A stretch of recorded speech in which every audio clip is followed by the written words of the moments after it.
Hey guys, welcome back to the More Than Sports podcast with your host, Mr. Barge, myself, and today we got another episode. And today I'm starting a new way. I got a new studio light that I actually got from my workplace. So I was like, you know what? I'm gonna use it to my full advantage since I have it. And the light's kind of harsh and hitting me, making me look even lighter than I am. But I guess that's what you get with the studio light. And today's topic, we got Mr. Tua. I feel bad for him. Suffered another injury. And we're going to do, would you want your son playing in the NFL? If you've seen what's happened with Tua, I don't think too many people want their sons playing in the NFL, but we will cover that today. And then obviously, we had a great week of the NFL once again. My Cowboys, we won again with our boy Cooper Rush. And then we had another couple big games. We had the Bills versus the Ravens, which I got a chance to see. We will break that down as well. And then obviously Mr. GOAT, Mr. Tom Brady versus my boy Patty Mahomes, who I love dearly because he makes plays like Steph Curry on the football field. We'll get into that game. So first, let's start.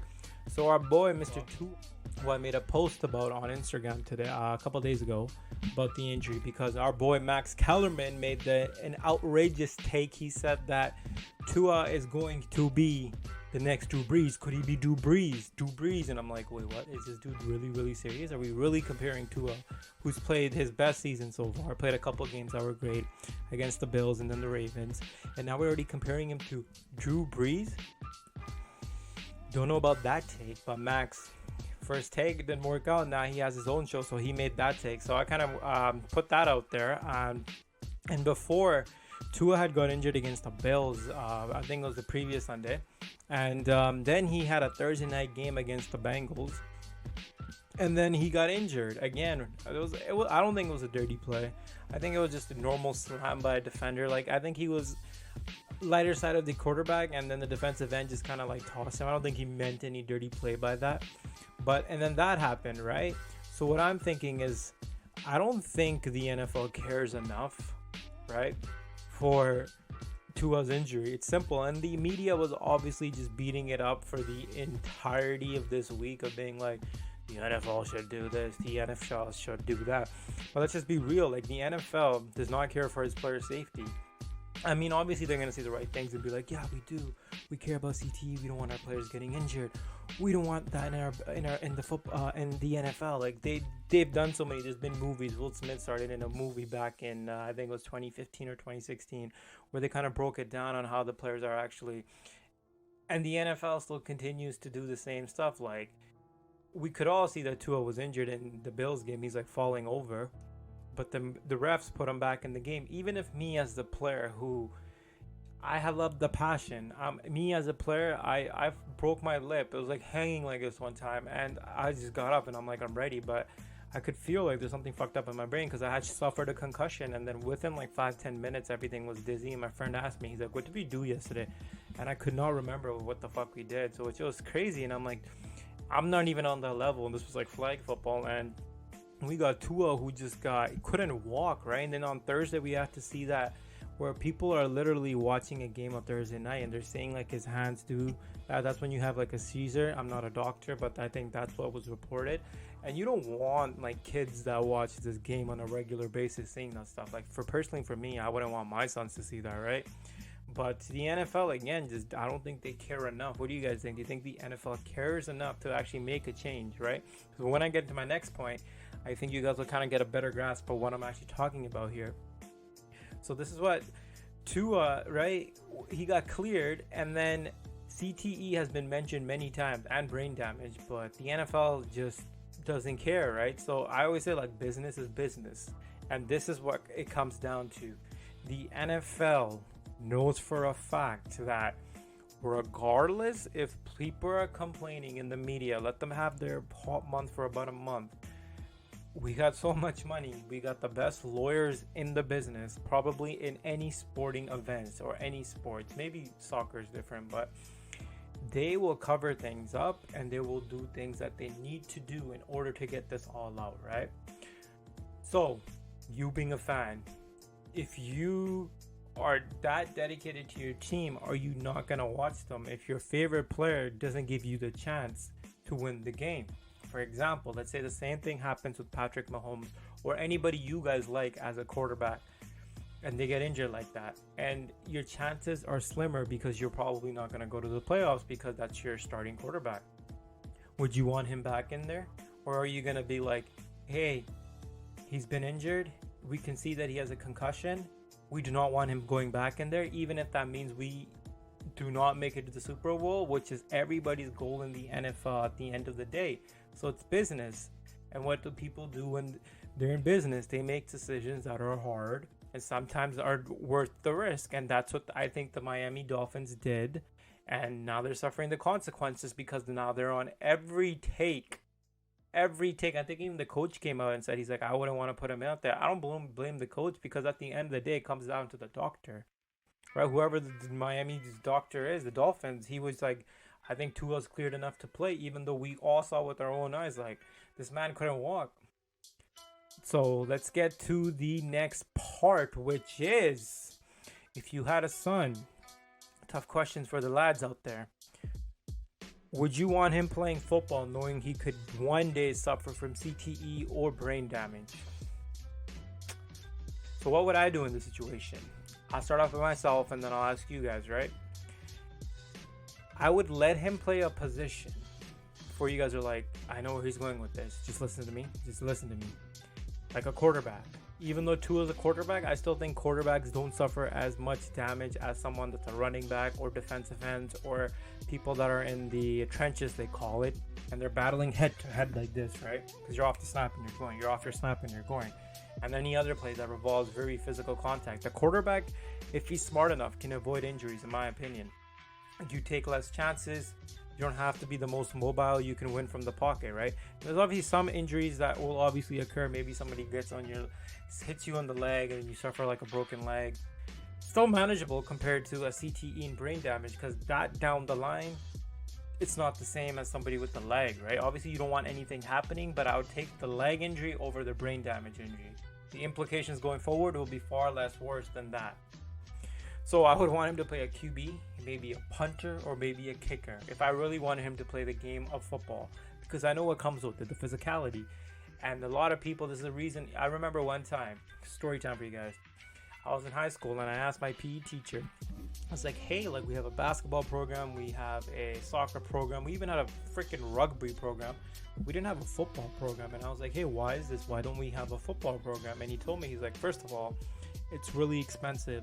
Secondly, half of you guys don't know how to play football properly, and I don't want the injury and the liability for us is way too high to even introduce this as a sport. And thirdly, it's too expensive. So those are the reasons they told us we couldn't play football. I understood the injury part and people not knowing how to play, but we dedicated so much money to other sports, so why couldn't we play football? It never made any sense to me, but that was the backstory of that, right? So let's go back to my son. So I would start him out in one of those positions until he is old enough, he can think for himself, to make his own decision on what he wants to play.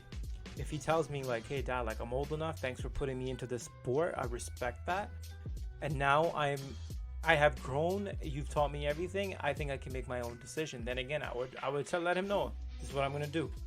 I'm going to make a list. Hey son, Bob Jr. That's my nickname. This is the pros and these are the cons. I'm going to tell you as a parent because that is my job. If you still decide I want to play, that is on you, right? That's the only thing I can do as a parent because I'm not going to hold him back, right? So these are the pros and cons list that I made earlier today. Pros: you are an athlete. You are 0.0001. You are unique.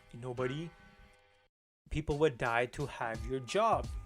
With that comes responsibility, which we'll get into a con, because I think that's more of a con than it is a pro, because not everybody likes responsibility. Look at our boy Kevin Durant. Runs away from responsibility, but that's a different story for a different day. But that's the one I'm just comparing that with him, right? You will be taken care of financially. You will never have to worry about money. You will be paid handsomely. And you can find a manager or someone that can manage your money, where you're making money on the field, you're doing your thing, and then you give the money, and you just gotta have somewhat financial literacy, which I think most of all the dads out there will probably teach their kids, right? And then you have opportunities that nobody will ever have. Just for example, like some of these players, once they retire, now they all have podcasts like this, and they have guests that I can never have on my podcast because I have to work my way up. I don't have the same opportunity. They're an athlete. If you're an athlete, you're going to have certain opportunities that the average person will not have. So I'll make him understand that's your pro. Use it to your advantage. That's what comes with being an athlete. And then again, this could be a pro or a con, but in my opinion, if you're the athlete, people will look up to you. If he's my color, Indian, Sikhi, right, Punjabi, right, for all you guys that don't know, he will be a role model for so many kids. It will be ridiculous because they'll all look up to him and be like, I want to be like that one day, regardless of what it is. Because me growing up and all the other kids that are my skin color, and we, from our background, we've been looking for that. We need someone to be in that position, but we just never found it. So whoever's going to break that barrier, might be your kid, but you will have the responsibility and you will be a role model for so many kids. In my eyes, I think that's positive because you get to set a positive image, right? So here are the cons now for little Bob Jr. You will suffer injuries that could lead to permanent damage going forward. Big time. Now now he has to start thinking if he thinks he's the big man. He's going to have to go there, sit there and be like, so dad told me this. These are all the pros. And this is a con that might outweigh everything. So what do I want to do? Do I think long term? Do I take a skilled position where I could be injured? Do I avoid injury? Or do I be a kicker or a punter that might not be as respected, but still gets the bills paid? I'm still an athlete, right? I think it's very hard even for me to even kind of push my kids towards a punter or a kicker, because I played quarterback personally and I love playing that position. I would obviously want him to go towards that. But if he didn't, and again, I think it's a different for me to being a player versus a father eventually down the line, where I don't want to see my kids injured, right? I think a lot of you guys could relate to, like, I don't think any of us want our kids to be a punter or a kicker. Like, you want them to be a skilled position. That's just what it comes down to, right? So then you'll be covered by media. Again, a lot of people aren't used to this. Again, look at Kyrie Irving. Look at Kevin Durant once again. They don't like the media attention. They want nothing to do with it. It's a whole different ballgame when you're questioned every single day of being like, so why did you miss the last kick? So why did you make that incomplete pass? Why are you playing so terrible? Why? A lot of people can't handle it. If you want to look at somebody that can handle it, I always say look at LeBron James. Calm composure has an answer for everything, right? So you'd have to deal with that. Can you handle it? That's a big con that fucks up a lot of athletes, right? And then again, you're going to receive. I remember watching a game, I think it was the Giants versus the San Francisco 49ers in 2011. This is when Eli won against Tom Brady. But they played the San Francisco Giants in the NFC Championship game, if you guys remember that. And our boy, I don't remember who it was, but on the San Francisco 49ers, I think it was an overtime, and the Giants kicked it to him and he fumbled the ball. And guess what happened to him? When you have a diehard fan base that's been waiting for Super Bowls and are used to Super Bowls, I think it could be any fan base, to be honest. But you know what comes with that? Fans that are chaotic, that love their team so much. That man was receiving death threats the next day. Like, we're going to kill you, we're going to kill your family. And again, this is another con that comes with being an athlete when the pressure is on you like that. You can't fuck up, especially in a position like that, right? This is something that, again, it's a con to me. I don't know if you guys think that's a con, but to me, that's a big con. Like, can you earn? Media and the fans is the biggest thing that comes with being an athlete. And most players don't know how to handle that, and that's where they usually mess up. And then another big one. If you decide to have a family, you won't be spending time with your family because you're going to be traveling.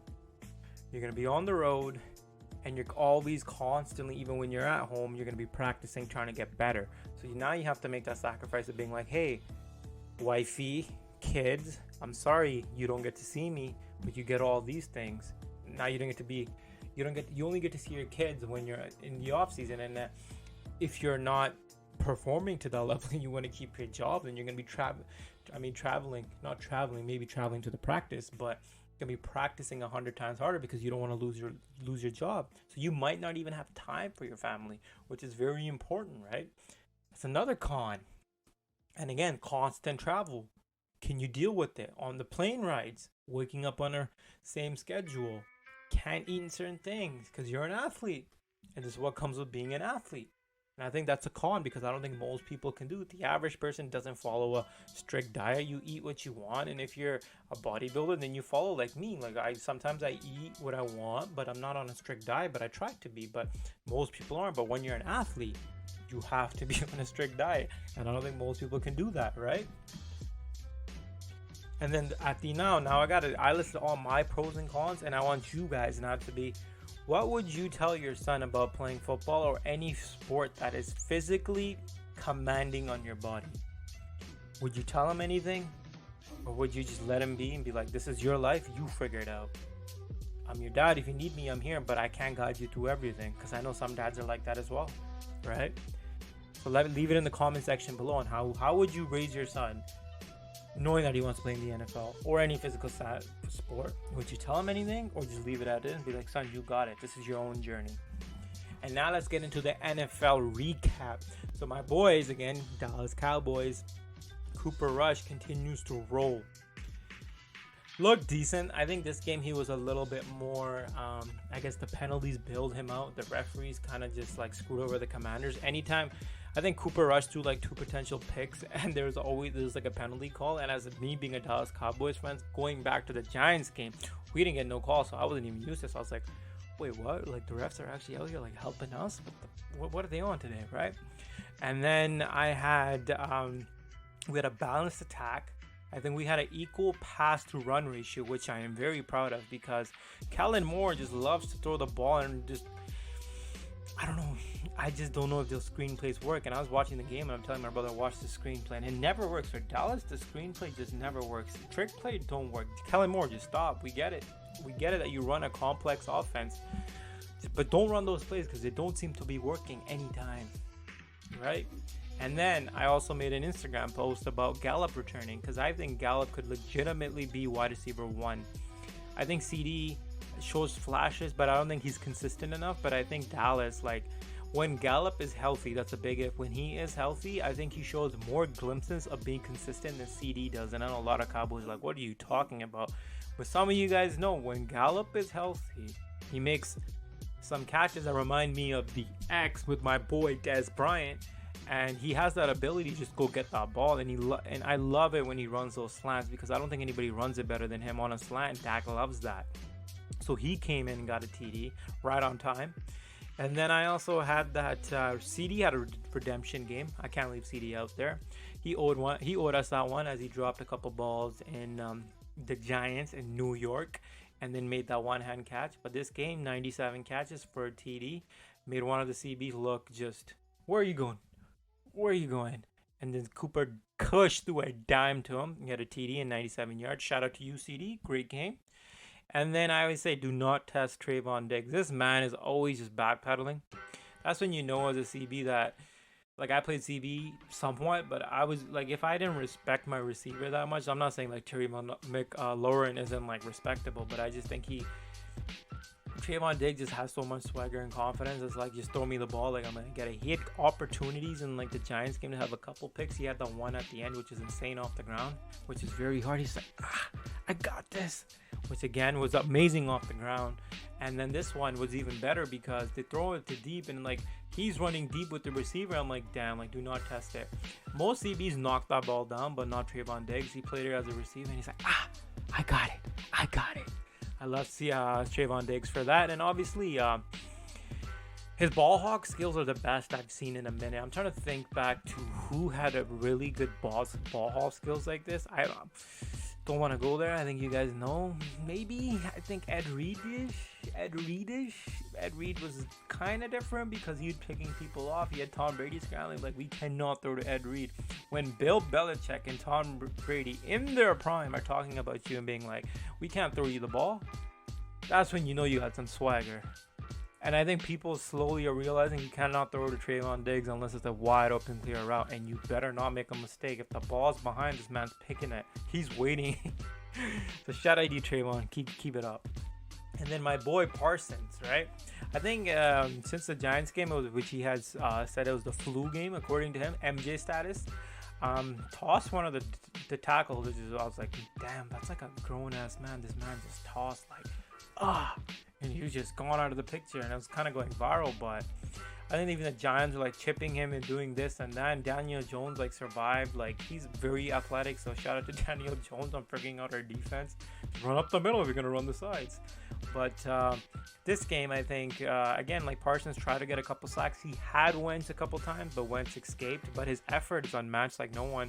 He just runs up, catches. I remember a couple wide receiver screens at the keep saying team. Commanders tried to throw, and he just ran in and chased it down. I thought he'd have a little bit more sacks because I want him to get Defensive Player of the Year because I think he's that player. And I know he's getting a lot of comparisons to Lawrence Taylor. I was young, but I didn't really get to see Lawrence Taylor, but I've watched enough documentaries to say because that man is different. And to be on his level, I think you need to have a sack every single game.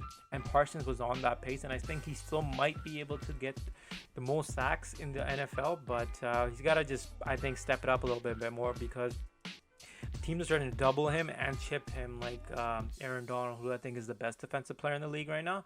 But we will see if Parsons can get us back to being compared to Lawrence Taylor. That's the Cowboys, and now we got another game which I just didn't make any sense to me because I was watching it. I'm like, NFL Red Zone. Shout out to you, Hanson.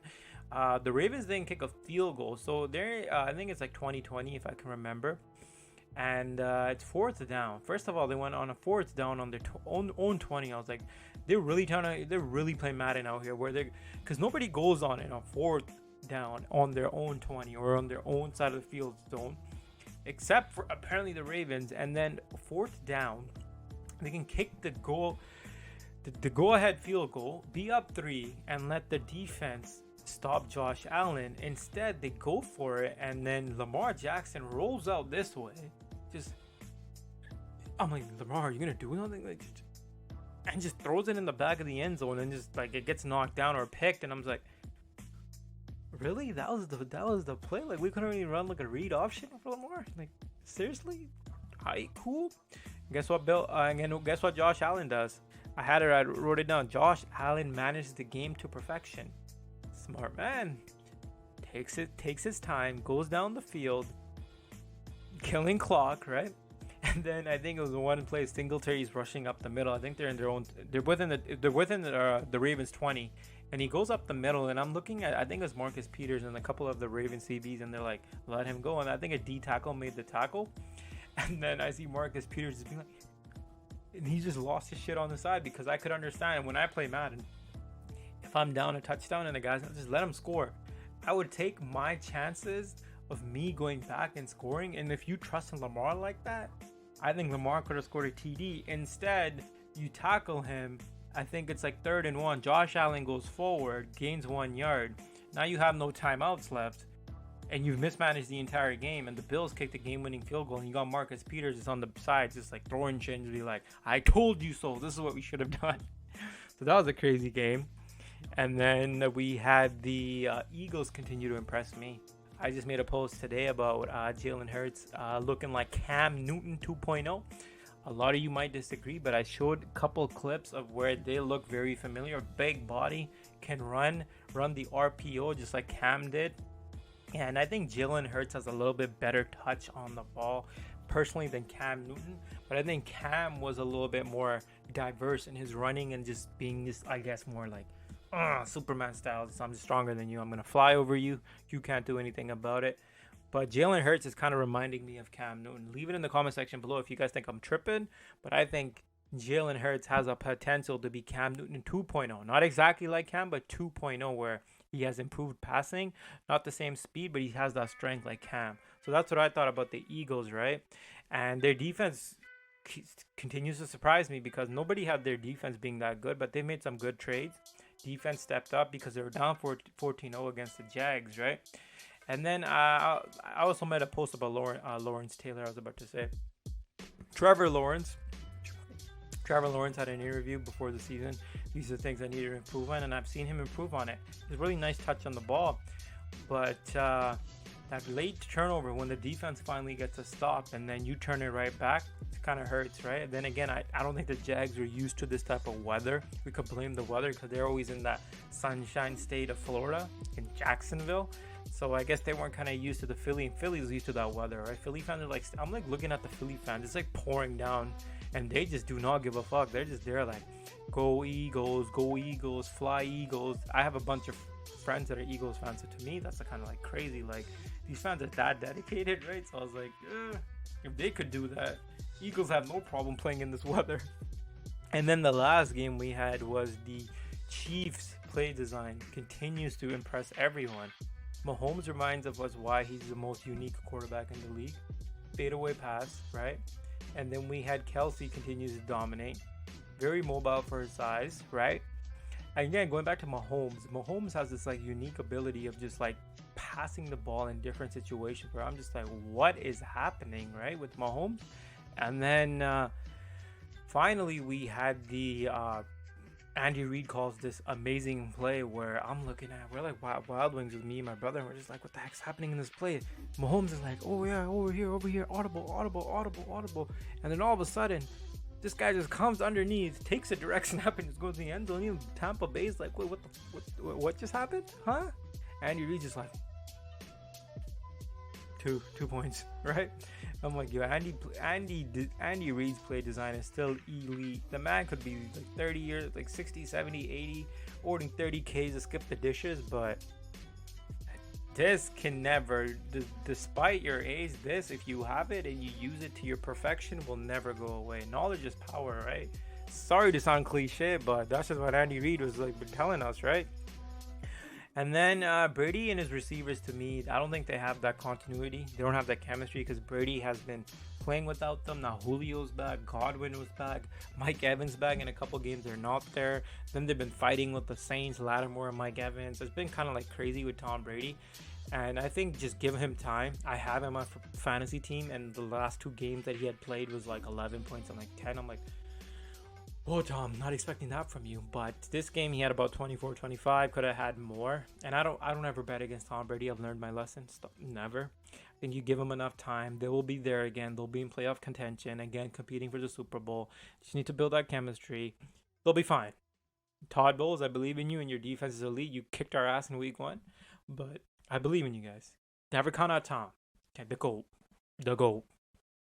Another thing I want to say about Tom is like, a lot of quarterbacks like that I watch, they don't have that zip. Like for me personally, when I watch Dak, he doesn't have that zip. And when I watch the ball spiral, because I'm like kind of a perfectionist, I need that tight spiral like the way Aaron Rodgers does it. But Brady, for some reason, being like freaking 60 years old, he's got more whip on the ball than he did in his last season in the Patriots, because I was like, it's kind of like flutter balls, right? But now he's got that zip. Even with Peyton towards the end of his career, it's not like duck balls where there's like fluttering. This man's got some zip. I don't know what kind of training Tom Brady is doing. Maybe he meets LeBron James in the offseason and they just talk together and just keep improving, because these are 2 players that just do not want to quit anytime soon. They just keep improving, and I'm just like, yo, like, what is your guys' formula here, right? Like the zip on his ball was crazy. Like, you guys should really watch. Next game you watch the zip on Tom's ball. It's a quick release. It's like, it's just out. And I'm like, Tom, chill. They need you like later in the playoffs. Stop just whipping it like that, right? And then that's been the NFL recap. Those are the only games I want to recap. And now I just have a quick side story because I'm a big Bollywood fan. You guys know that I'm Indian, right? So I indulge in my Bollywood, Tollywood, any type of movies that I got the chance to go see. Vikram Vedha, which was played by my boy Saif Ali Khan. And then I had Hrithik Roshan, who's one of my favorite actors. He killed it in the movie, which was amazing. It's just about like a criminal and a cop, and they kind of just go back at it. Plot twist. And again, just a quick side note, Hrithik Roshan killed it. I think this was one of his best performances of all time. And I know a lot of you guys that did watch Bollywood films are like, what? Really? This man really just told us that Hrithik Roshan's best performance was in this movie? Which we don't even really watch Bollywood movies, but you're comparing him to the old Hrithik Roshan. Trust me when I tell you this. This man's acting in this movie, plus his freaking, the way he looks, like, I can't really describe it, but you gotta go see it and you'll understand what I'm talking about. Plays the character perfectly. Like the Vedha Betal is his name. He's supposed to be like some evil guy, right? An underground criminal. This man played it to perfection. I mean perfection.